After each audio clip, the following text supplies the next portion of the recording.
Salut, j'espère que tu vas bien. Bienvenue dans un nouvel épisode du journal d'un dirigeant.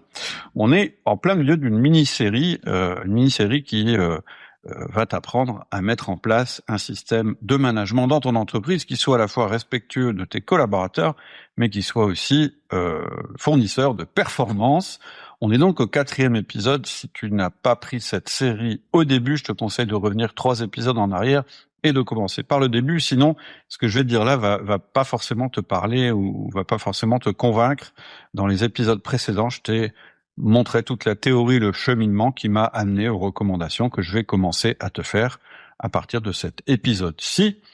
Je te rappelle que nous sommes en train de nous éloigner de la dichotomie traditionnelle du management, c'est-à-dire de faire soit un management à la pression, qui ne fonctionne pas, en tout cas pas dans le long terme parce qu'il est destructeur, soit un management à la bienveillance qui ne fonctionne pas non plus puisque il est très aléatoire en termes de performance et il est peut-être réservé à certaines entreprises sur des marchés où tout va bien, ce qui est loin d'être le cas de la majorité des entreprises en France. Et donc, ce qu'on a vu dans les épisodes précédents, c'est que le management respectueux et performant, comme c'est indiqué à la droite de ton écran, eh bien, ça s'appuie sur 4 piliers. Le premier pilier, c'est le management est un système. Le deuxième pilier, c'est un système basé sur la confiance. Et le troisième pilier, c'est qui nous permet de réaliser dans notre entreprise une culture de la performance. Et on voit qu'une fois que tu as mis en place ces 3 piliers, eh bien, tu es dans un cercle vertueux qui se nourrit lui-même, chacun des éléments renforçant l'autre. Le problème, c'est qu'on n'en est pas là immédiatement, probablement dans ton entreprise, si tu es encore en train de m'écouter, c'est que tu n'as pas réussi à installer ces 3 piliers. Et donc, quand on n'est pas encore dans ce système vertueux qui s'auto-alimente, eh bien, il faut passer par des étapes. Et donc, les 3 grandes étapes majeures, elles sont là. Le premier, c'est la mise en place du système. Aujourd'hui, je vais te donner mes 3 recommandations pour la partie système. Ensuite, il y aura la création de confiance. Est-ce que ça signifie pour tes managers et tes collaborateurs? Ça fera l'objet du prochain épisode, le 5e de cette série.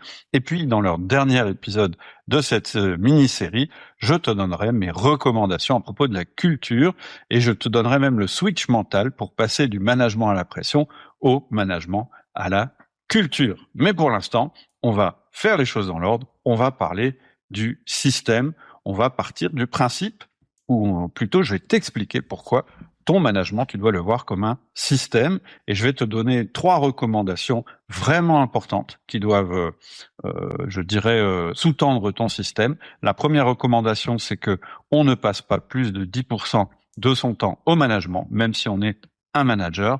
La deuxième recommandation, c'est qu'on compartiment notre temps, parce que sinon, la nature ayant horreur du vide, le management va envahir tout ton temps. Et puis, la troisième recommandation, c'est de mesurer ton management, de mesurer si tes collaborateurs, tes managers, réellement ont mis en place un système de management. Je donnerai 2 indicateurs très très simples pour justement le mesurer, puisque dans une entreprise, c'est bien connu, ce qu'on ne mesure pas ne s'améliore pas. Première chose importante, c'est que lorsque j'interroge des managers, encore aujourd'hui, des managers qu'on n'a pas formés, quand je leur dis c'est quoi votre plus gros problème, systématiquement, on me répond le manque de temps. Et donc, si mettre en place un système de management prend plus de 10% du temps de tes managers, ça va pas fonctionner.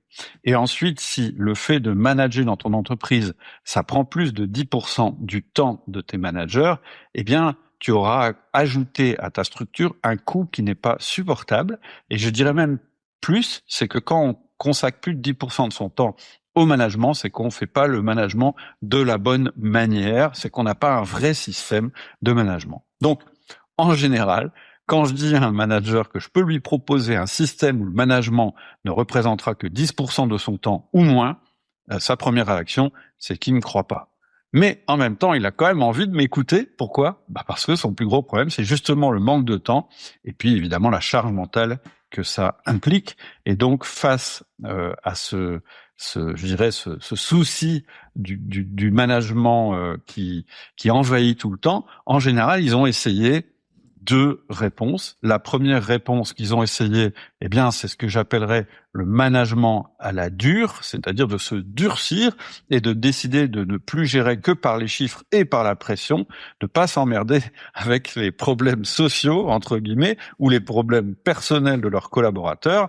Et ça va être des managers qui vont te dire des choses comme « Non, non, mais moi, je me laisse pas emmerder par les problèmes de mes collaborateurs. C'est ça la clé de mon succès. » Et donc, ces managers-là, ils vont s'appuyer sur leur autorité hiérarchique, ils vont être hyper directifs, ils vont être du style à dire à leurs collaborateurs je te dis ce que tu as à faire et tu exécutes et je veux pas entendre d'excuses. Si tu réussis, c'est bien. Si tu te plantes, je te vire. C'est aussi des managers qui vont faire des réunions collectives plutôt que de voir leurs collaborateurs en individuel quand ils font des réunions. Pourquoi ? Parce que c'est plus pratique, parce qu'ils ont l'impression d'économiser du temps, mais en réalité, c'est des managers qui n'échangent pas avec leurs collaborateurs, juste qui donnent des ordres à leurs collaborateurs. Ils vont éventuellement échanger avec ce qu'ils appellent leurs A-players, c'est-à-dire que les meilleurs, les plus performants. Mais le problème, c'est que ce management, on l'a vu de manière plus détaillée dans les épisodes précédents, mais en fait, tu as l'impression, quand tu fais ça, de gagner du temps en évitant le blabla, mais en réalité, tu crées des collaborateurs faibles et dépendants que tu vas devoir contrôler en permanence. Et donc, tout le temps que tu croyais avoir gagné, eh bien, tu vas le reperdre en contrôle et puis en énergie que tu vas perdre à faire des choses qui sont vraiment pas intéressantes et qui vont te mettre en colère. Et donc, ça va te renforcer encore plus dans l'idée que tes collaborateurs sont des incapables. Et puis, eux, s'ils sont traités comme ça, ils finiront par quitter l'entreprise ou se mettre, je dirais, à fuir leurs responsabilités et à en faire le moins possible, ce qui va encore amplifier ta colère, ta volonté de contrôler, etc., etc. C'est le cercle vicieux du management à la dure. On a vu aussi qu'il y avait une approche plus raisonnable, qui est une approche un peu plus bienveillante. Et cette approche, d'ailleurs, plus bienveillante, je dirais, elle est quand même un peu plus intelligente. Et l'idée en général, c'est, je vais sacrifier du temps maintenant pour en récupérer plus tard. C'est-à-dire, je vois bien que au niveau management, ça va pas. Je vois bien que mes collaborateurs, ils sont un peu perdus. Donc, ce que je vais faire, je vais prendre du temps et beaucoup de temps, plus de 10% de mon temps, pour essayer de remettre le management à la page. Et on se dit, en fait, je vais investir du temps et ça va me permettre d'en gagner plus tard. En fait, c'est un petit peu la politique de la porte ouverte, c'est-à-dire, je vais passer du temps avec mes collaborateurs, en particulier peut-être avec les moins bons, pour résoudre leurs problèmes. Et c'est normal d'avoir cet élan vers nos collaborateurs les moins bons, parce que quand on décrit un chef idéal, c'est quelqu'un qui est aidant. Le problème, quand on fait ça, c'est qu'on s'enterre. On passe déjà plus de temps avec les moins bons, on passe le signal, donc, pour être écouté, il faut avoir des problèmes. Et je dirais que plus tu passes le signal que quand on a des problèmes, tu passes plus de temps avec les personnes, eh bien, plus elles vont t'amener de problèmes parce qu'elles veulent peut-être passer du temps avec toi.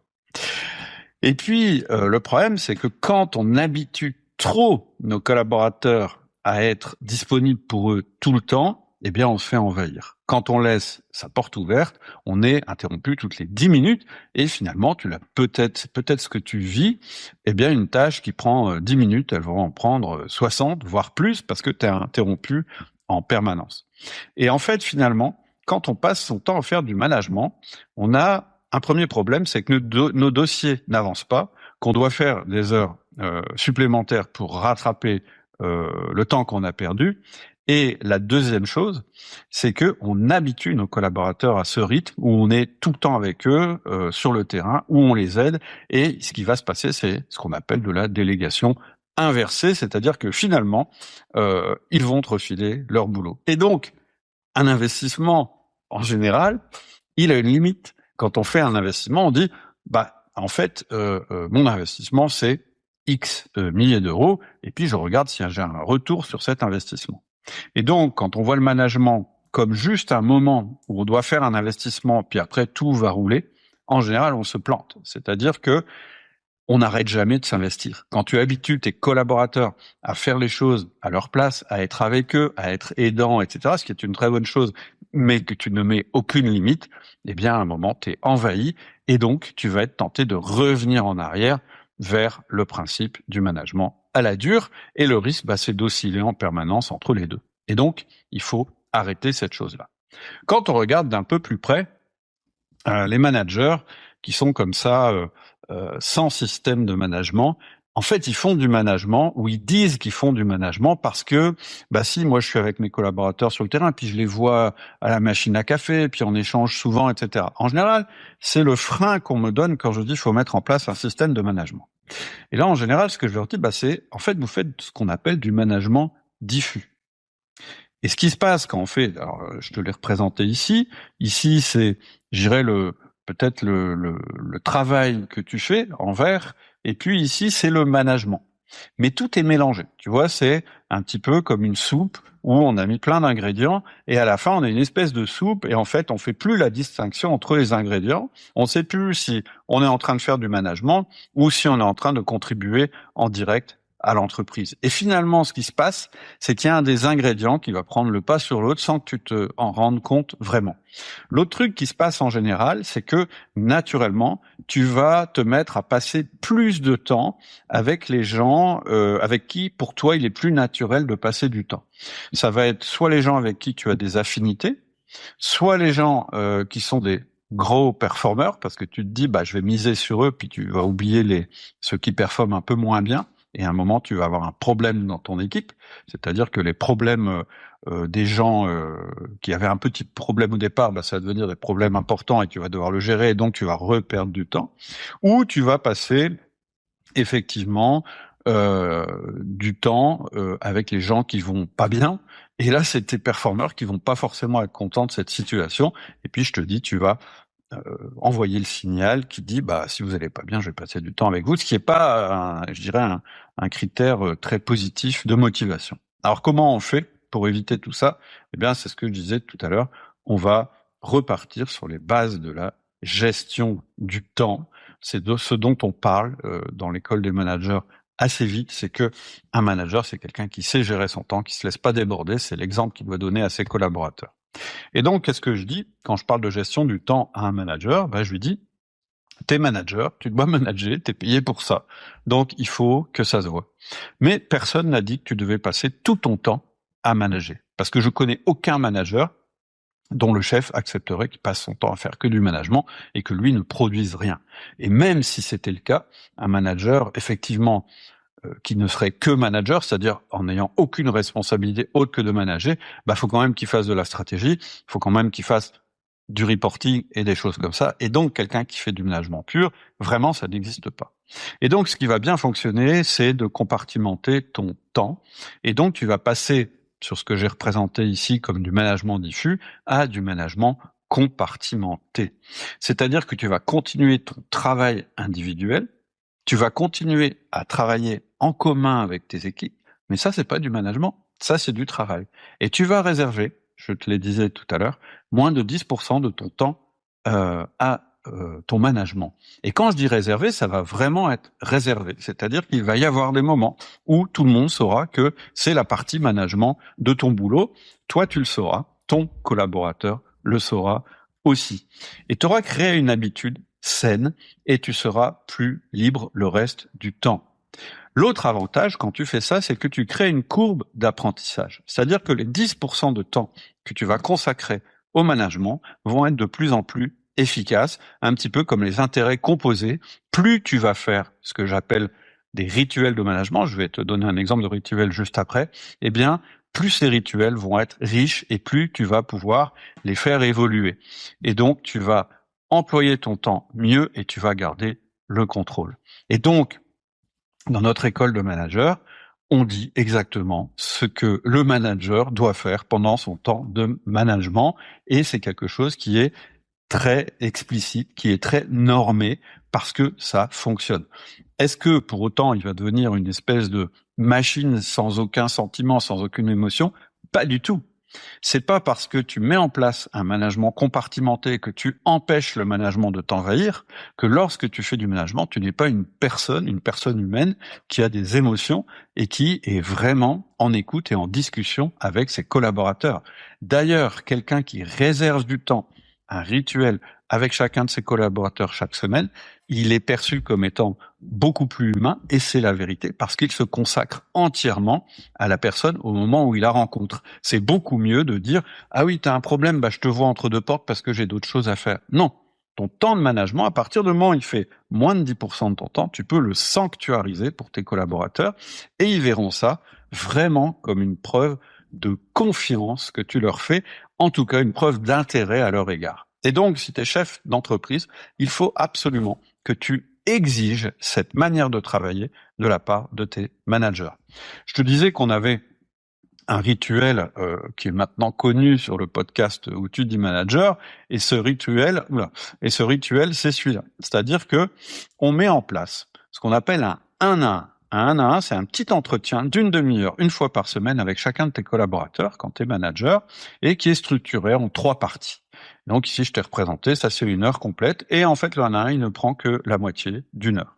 Et c'est en limitant la durée de cet entretien, d'abord que tu vas éviter de te faire envahir, mais aussi que tu vas faire en sorte qu'il soit extrêmement efficace, parce que comme il est limité dans le temps, eh bien il est intense avec ton collaborateur. Et ton collaborateur, il n'a pas besoin d'un management diffus, il a besoin que quand tu sois avec lui, eh bien tu sois vraiment présent avec lui, tu sois pas distrait par ton téléphone, ou que tu sois pas au milieu d'une réunion collective où il y a d'autres personnes et où il pourra pas s'exprimer de la manière qu'il veut. Donc, en fait, ce que tu vas faire, c'est que tu vas compenser du temps éparpillé et diffus à droite à gauche par du temps extrêmement concentré et extrêmement efficace. Et peut-être que, à certains d'entre vous, ça paraît peu, mais en réalité, c'est suffisant pour complètement transformer une entreprise. C'est hyper puissant. Ça limite le temps passé à 10%. Donc, si tu es chef d'entreprise, tu sais que de toute façon, tes managers, ils sont pas en train de s'éparpiller, et c'est vachement important. Tu sais que c'est du temps intense avec le collaborateur, et comme c'est ritualisé, on sait que ça revient chaque semaine, et donc, toi, manager, ou tes managers, et tes collaborateurs, vous allez prendre l'habitude de pas vous interrompre sur des sujets de management en pleine semaine, parce que vous avez ce rendez-vous qui revient automatiquement. Et donc, le premier bienfait qu'on ressent quand on met en place ce rituel, c'est qu'on est moins dérangé, et c'est vachement important pour faire un travail de qualité, et ça permet de respecter aussi le temps de l'autre. Ça a plein d'autres vertus, je vais pas tout expliquer sur cet épisode, mais tout ça, on l'explique évidemment quand on met en place le management, on l'explique dans l'école des managers. Ensuite, la deuxième grosse puissance de ce petit entretien, c'est qu'il va te permettre de mettre en place un système progressif qui capitalise. En fait, cet entretien, je viens de le dire, il est progressif. C'est-à-dire que au début, quand on le met en place, c'est un entretien qui va permettre de rentrer en relation, d'entrer en connexion, et sur un temps limité, certes, mais qui revient toutes les semaines. Donc, petit à petit, ça va créer une confiance entre ton manager et ses collaborateurs. Une fois que cette confiance, sera établie, on va pouvoir parler de performance. Et on va utiliser un outil principal qui s'appelle le feedback. Une fois qu'on aura mis en place ces discussions autour de la performance, on va pouvoir enquiller la suite. L'autonomie, la délégation, le coaching, je vais pas rentrer dans le détail ici, mais en fait, ce petit rituel que tu as mis en place, qui fait le fondement de toute ta structure de management, il va assurer 2 choses. 1, c'est que les gens passent pas leur temps à faire du management de manière efficace, et 2, il va assurer que en permanence, on progresse. Et donc, ce qui est puissant, c'est qu'on ne passera pas à l'étage suivant tant qu'on n'aura pas consolidé l'étage précédent. Et donc, tes collaborateurs et tes managers, ils vont avoir une maturité qui va se développer. Au lieu d'investir, comme je disais tout à l'heure, un gros coup, puis après d'arrêter d'investir, on va investir un petit peu chaque semaine, et ça va nous permettre d'aller beaucoup plus vite en réalité. En quelques semaines, tu vas te rendre compte que les choses changent. Tu vas voir que le travail est plus fluide. Tu vas voir que les problèmes ne s'accumulent plus. Tu vas voir que les rumeurs cessent, que les discussions à n'en plus finir sur qu'est-ce qui va se passer, etc., ça s'arrête parce que la communication est en place. Et ça, c'est que les premières semaines. En quelques mois, tu vas te rendre compte que les gens vont complètement se transformer, ils vont devenir autonomes, et si tu as bien utilisé chacun ou fait utiliser chacun des outils à tes managers, tu vas te rendre compte qu'il y a une culture qui s'est mise en place, c'est-à-dire une culture de la performance. Et quand tu as créé une culture de la performance dans ton entreprise, tu as gagné. Parce qu'une fois qu'elle est en place, il suffit de l'entretenir. Et comment tu vas l'entretenir? Eh bien, simplement en continuant à faire des 1-1, des feedbacks, etc., puisque tous les outils que tu auras mis en place continueront à exister dans ta structure. Donc, première recommandation, le management ne prendra pas plus de 10% parce que justement, c'est un système. Deuxième recommandation, pour que ça marche, il faut réussir à compartimenter le temps, mais c'est assez facile à faire une fois qu'on a compris comment ça fonctionnait. Et ma troisième recommandation, c'était comment on va mesurer le management, comment on va être sûr en fait que nos managers font du management, premièrement, et deuxièmement, qu'ils font du bon management. En fait, c'est tout simple. Une fois que tu as mis en place ton système, il y a un premier indicateur que je t'ai mis ici, qui est le nombre de 1-1 par semaine divisé par le nombre de collaborateurs. Et si cet indicateur il est à 100%, eh bien ça veut dire que chacune des personnes dans ton entreprise, elle est vue en 1-1 chaque semaine. Et quand tu fais ça à l'échelle d'une entreprise, ça change tout. Et donc, le but, c'est simplement de viser 100%, et ça va te permettre de réaliser la première chose importante, c'est d'être sûr que tes managers font du management. Si ce ratio-là est en dessous de 100, c'est qu'il y a certains managers qui font pas leur 1-1, ou certains collaborateurs qui sont pas reliés à un manager. Bref, ça va te permettre, dans un premier temps, de voir si ton système de management est en place.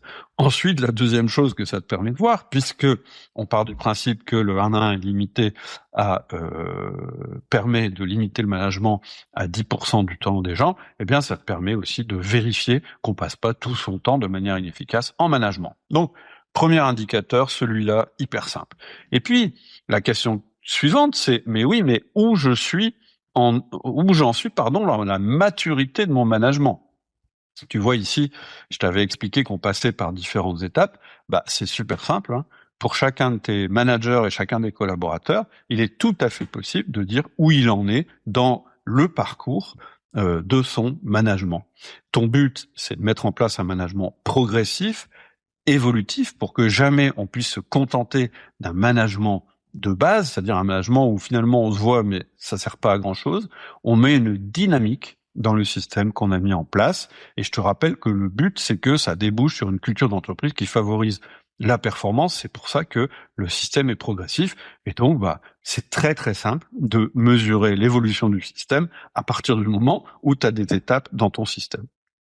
Voilà, on arrive à la fin de cet épisode. J'en profite pour te dire que évidemment ce système, on l'a modélisé, et en fait c'est la structure de base de notre école des managers, et donc tout ça se passe en étapes. C'est ce qui va nous permettre de faire progresser tes managers si tu les inscris à notre école, ou qui va te permettre de progresser si tu es un manager qui t'inscrit tout seul et qui a envie de progresser.